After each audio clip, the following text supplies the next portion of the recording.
This is big breaking emergency news. Another Texas town has now been taken over and buildings are now being held hostage right now.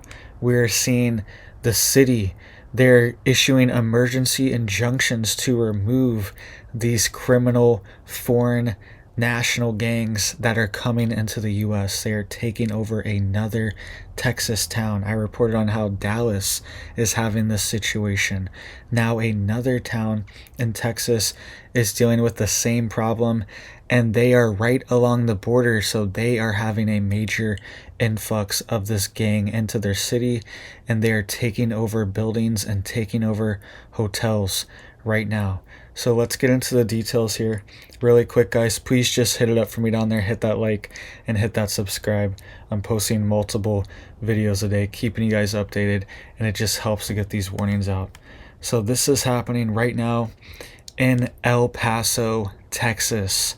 It says here, a hotel in downtown El Paso and its owners have received a temporary injunction and restraining order from the El Paso County Attorney on Monday for alleged criminal activity and suspicions of, quote, Tren de Aragua gang members in the hotel. All right, I'm going to play some local news for you here in just a second, but El Paso is right along the border. And they've seen a major influx of this gang. A lot of it has been mitigated by the efforts of the Texas National Guard. And they've been putting up barriers, but they are still having a major influx into El Paso. And they are taking over buildings, and this hotel has been taken over. All right. It says here, the El Paso County Attorney Christina Sanchez filed an original petition for an abatement of common nuisance and an application for temporary restraining order, temporary injunction against the lodging establishment, quote, Gateway Hotel, located at 104 South Stanton Street in downtown El Paso. This is right on the border, and the other state on the other side of the border is Chihuahua, Mexico. And they've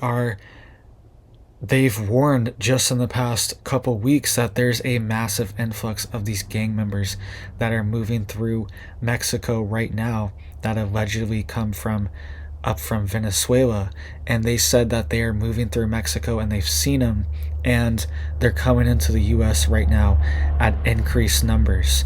All right, I want you to listen to this report here from local news, because the police have been here to this hotel over 700 times in the past 2 years. All right, so that's pretty much every single day they are showing up at this hotel. Some days they don't show up, and some days they're showing up twice, 3 times. All right, listen to this local news report. Citizens are worried. Citizens are concerned, and there's nothing they can do. And people think Texas, all right, there's not going to be any issues here. It's everywhere. It's everywhere. It's happening in Florida. It's happening in Georgia. It's happening in Ohio, Colorado, Illinois, New York. It's happening everywhere. Okay? This situation is overwhelming our country, and these gangs are exploiting it and taking advantage of it. Listen to this report from KFOX 14 out of El Paso, Texas. Well, thanks for joining us here. I'm Liz Dewicki. And I'm Robert Olguin. A downtown hotel is described as a haven for crime and a threat to public safety. Today, the El Paso County Attorney obtained an injunction against the Gateway Hotel in hopes of shutting it down. And there's a lot in these documents here. Investigators say those accusations include criminal activity, Tren de Aragua gang members in the hotel as well. KFOX 14 News at 9's Eileen Herrera joining us live from downtown to break down the whole lawsuit that was filed by the county against the hotel and what we've learned so far. Eileen. Liz, Robert, as you guys were just mentioning, the El Paso County Attorney filing for a temporary and permanent injunction against the owner of the Gateway Hotel. Now get this, according to her office, in the last 2 years, there has been close to 700 calls for police to investigate the hotel. The hotel has been around since the late 1920s and changed owners. The current owner bought the hotel in 2015 and was granted a certificate of occupancy for the lobby and first floor of the building. The certificate expired in 2018, and the hotel has been operating and seemingly using all of the building since. You can see today that the windows in the upper levels have AC units and some even have the windows open. According to the lawsuit, the hotel has seen many criminal incidents take place, including an incident on the third floor. The lawsuit cites video evidence of an aggravated assault case. Documents say in the video people can be seen partying, drinking, smoking, all while kids were around. The documents also allege prostitution and gang activity allegedly related to the Tren de Aragua gang. All citing the owners have not done much to stop the use of drugs, gang activity, and other illegal activities. The hotel has also failed at least 3 inspections by the El Paso Fire Department. The document stated the hotel has been in a deplorable state since. I walked into the building and there was a very apparent cigarette smell as well as some broken-looking furniture. The hotel violates around 90 city ordinances according to the lawsuit. Official arrest records also support claims that crimes happen at the hotel often. All right, well, police have been called out to that hotel, as we've reported, hundreds of times over the past several years. And according to sworn testimony from El Paso police officers, members of the notorious Venezuelan gang Tren de Aragua have recently been allowed to operate inside the hotel. For example, on July 1st, El Paso police officer Donicio Alvarez said officers discovered several Venezuelans that had tattoo identifiers of Tren de Aragua, a gang affiliated with Venezuela. Officer observed males walking throughout the hotel with tattoos associated with the criminal organization known as Tren de Aragua. Overall, management is not attempting to control the conduct of guests and is negligently allowing gang activity to infiltrate the area. And on August 23rd, Officer Samuel Medina said, "Through my training and experience, I can easily say there's a very high level of drug activity from drug addicts squatting on the condemned floors. There should be concern due to the establishment and rise of the Venezuelan criminal organization Tren de Aragua at the Gateway Hotel. We discovered several Venezuelans have the tattoo identifiers of Tren de Aragua. Since they don't charge 100% for rent, usually homeless Venezuelan gang members with low income wages will choose to live there, causing them to start criminal activities in order to generate income." Now, if you want to read the entire lawsuit from the El Paso County Attorney, you can head to our website, kfoxtv.com.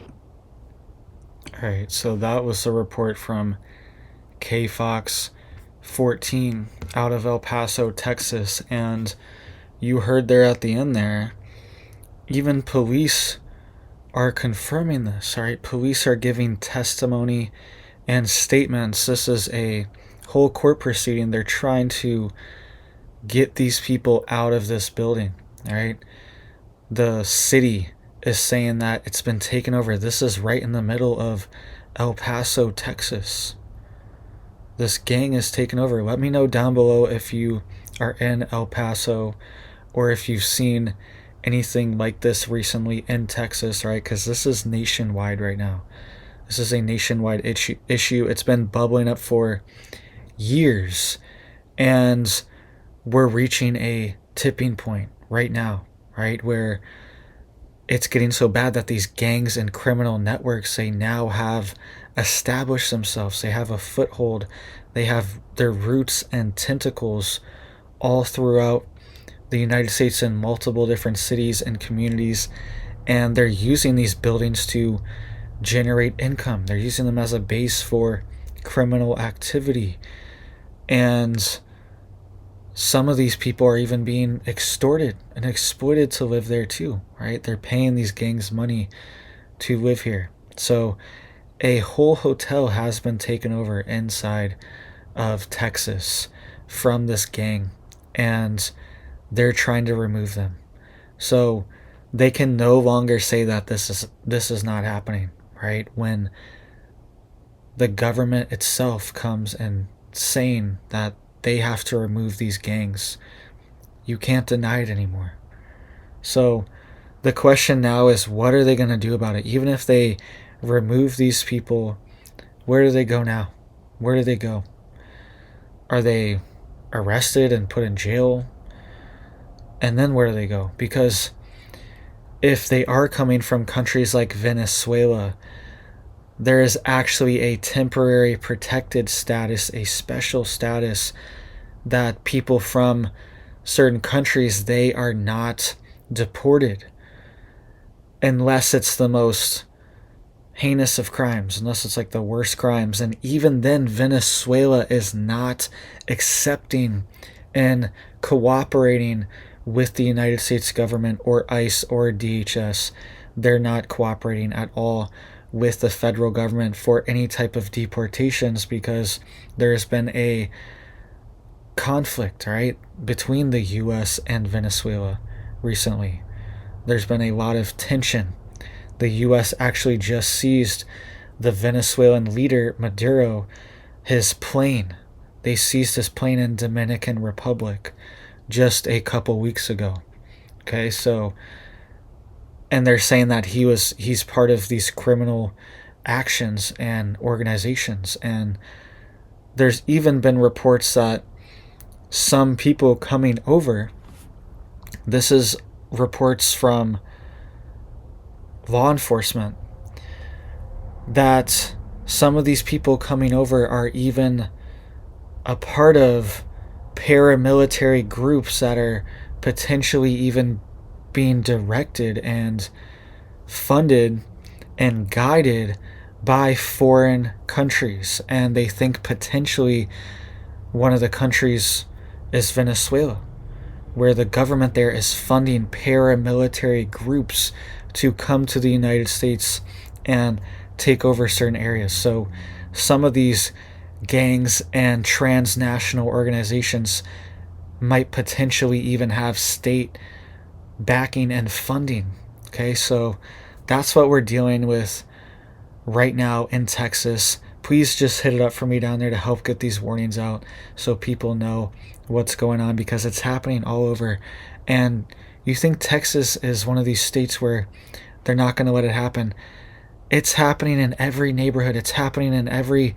It doesn't matter if it's a sanctuary city or not. It's happening all over the country right now. Okay? Multiple... Dallas, Texas as well. Dallas-Fort Worth area is having multiple different apartment complexes taken over. I made a whole report on that just last week. Are being taken over in Texas, and citizens there are worried. This is nationwide, and it's at a point where it's overwhelming.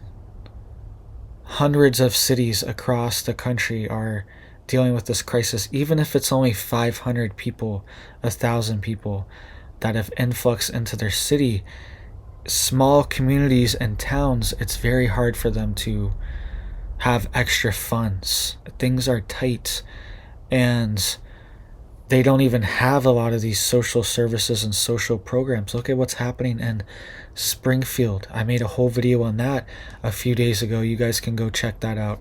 How all the details on it. 20,000 people have migrated to Springfield, Ohio. Okay, the federal government has brought in on buses and through planes 20,000 migrants into Springfield, Ohio. Okay, and the population there is only 58,000 a few years ago. 2 years ago it was 58,000. Now it's almost 80,000 just from the influx of people coming from countries, primarily Haiti, right? A major percentage of people are coming from Haiti, Haitian migrants. And a lot of them are being given asylum status as well too. So that means they have access to a lot of social benefits and things like that. And similar things are happening inside of every state in the country right now. These programs are happening, and the federal government is moving people around every single day. So thank you guys. Please stay safe and prepared. and be ready. Just be stocked up. Have some extra preps just in case you need them, right? Go check out my video I posted yesterday of the protests that are happening. There's migrant protests happening in New York City right now and around Brooklyn. Thank you guys. I hope you have big blessings for your life, your family, and I hope you have a big old blessed day.